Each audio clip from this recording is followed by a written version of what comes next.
مستد بن مسرحد نے بیان کیا، کہا ہم سے حماد بن زید نے، ان سے عمروں نے اور ان سے جابر بن عبداللہ رضی اللہ عنہ نے کہ میرے والد شہید ہو گئے اور انہوں نے 7 لڑکیاں چھوڑیں، یا راوی نے کہا کہ 9 لڑکیاں۔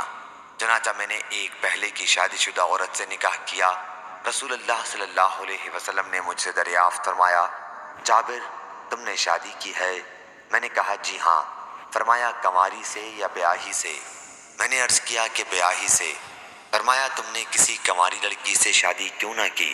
تم اس کے ساتھ کھیلتے اور وہ تمہارے ساتھ کھیلتی، تم اس کے ساتھ ہنسی مذاق کرتے اور وہ تمہارے ساتھ ہنسی کرتی۔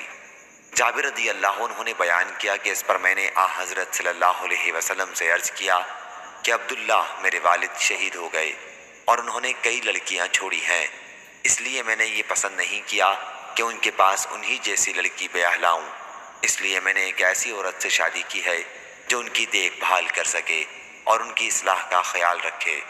حضرت صلی اللہ علیہ وسلم نے اس پر فرمایا اللہ تمہیں برکت دے۔ یا راوی کو شک تھا، حضرت صلی اللہ علیہ وسلم نے خیرہ فرمایا، یعنی اللہ تم کو خیر عطا کرے۔ صحیح بخاری حدیث نمبر 5367۔